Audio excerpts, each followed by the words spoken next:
अभिवादन स्वीकार कीजिए ब्रजेश मिश्रा का। और आप देखना शुरू कर चुके हैं द डिबेट। बहनों भाइयों, उत्तर प्रदेश में चुनाव को अब बस कुछ महीने शेष हैं। गठबंधन की राजनीति क्या गणित तैयार कर रही है, आज हम इस बारे में बात करने वाले हैं। बहनों भाइयों, अब उत्तर प्रदेश में चुनाव को महज कुछ वक्त शेष बचा है।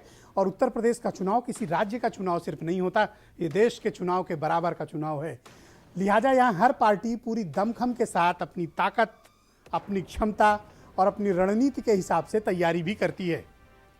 विशेष तौर पर वो दल जिनको क्षेत्रीय दल कहा जाता है, जिनको कुछ जिलों की पार्टी कहा जाता है, जिनको कुछ समुदाय की पार्टी कहा जाता है और जिन्हें कुछ जाति की पार्टी कहा जाता है, उनकी भूमिका उत्तर प्रदेश में बेहद महत्वपूर्ण होती है। जिन्हें आजकल छोटा दल कहने का प्रचलन शुरू हो गया है। ये दरअसल दिखने में छोटे हैं लेकिन घाव बहुत गंभीर करते हैं। इनको आप इस तरह से समझ सकते हैं कि ये वैल्यू एडेड सर्विस का काम करते हैं।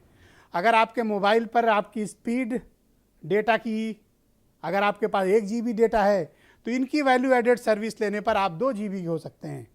अगर आपकी टॉक वैल्यू 30 मिनट है तो ये बढ़ाकर 60 मिनट भी कर सकते हैं। ये क्षमता इन दलों के भीतर की है। ये मैं मोबाइल के बहाने आपको राजनीति के इनके समीकरण समझाना चाहता हूँ। इसलिए इन दलों की भूमिका बेहद महत्वपूर्ण है जहाँ पर ये प्रभावशाली हैं। इनको अपनी कम्युनिटी का, इनको अपने क्षेत्र का, इनको अपनी जाति का वो विश्वास हासिल है जो राजनीतिक दल, बड़े राजनीतिक दलों को या क्षेत्रीय दलों को हासिल नहीं है। जनता की इस कोर नब्ज को पकड़ कर ये राजनीति करते हैं जो क्षेत्रीय दलों के हाथ से भी फिसल चुकी है। राष्ट्रीय दलों की तो बात बिल्कुल अलग है। उत्तर प्रदेश के परिप्रेक्ष्य में आप देखें तो उत्तर प्रदेश के में आपको ऐसे 5-6 छोटे दल मिलेंगे जो आपको दिखने में छोटे हैं लेकिन उनकी भूमिका, उनकी क्षमता, उसका एहसास बड़ी पार्टियां करती हैं। उत्तर प्रदेश में 2 ध्रुवीय चुनाव की इस वक्त आहट है। एक ध्रुव पर भारतीय जनता पार्टी है, दूसरे ध्रुव पर समाजवादी पार्टी और तीसरी भूमिका बहुजन समाज पार्टी की है। इन 3 दलों के बीच उत्तर प्रदेश की राजनीति सिमटी हुई है और यही 3 दल के आसपास सारे अलाइनमेंट होने हैं। बीएसपी अलाइनमेंट में कोई विश्वास नहीं रख रही, वो अकेले जा रही है। लिहाजा उस संभावना को अलग करिए। तो अब संभावना 2 तरफ है, एक भारतीय जनता पार्टी और उसके सहयोगी, दूसरा समाजवादी पार्टी और उसके सहयोगी।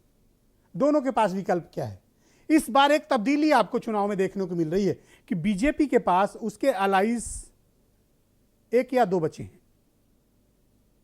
मुख्य तौर पर सिर्फ अपना दल इस वक्त उसका एक अलाई बचा हुआ है और निषाद पार्टी का फ्लिप फ्लॉप जारी है, कभी हां कभी ना।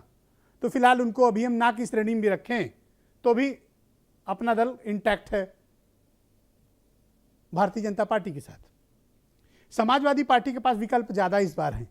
आरएलडी उनके साथ पहले से है, ओम प्रकाश राजभर भी उनके संपर्क में, निषाद पार्टी भी कभी कभी संपर्क में आती है।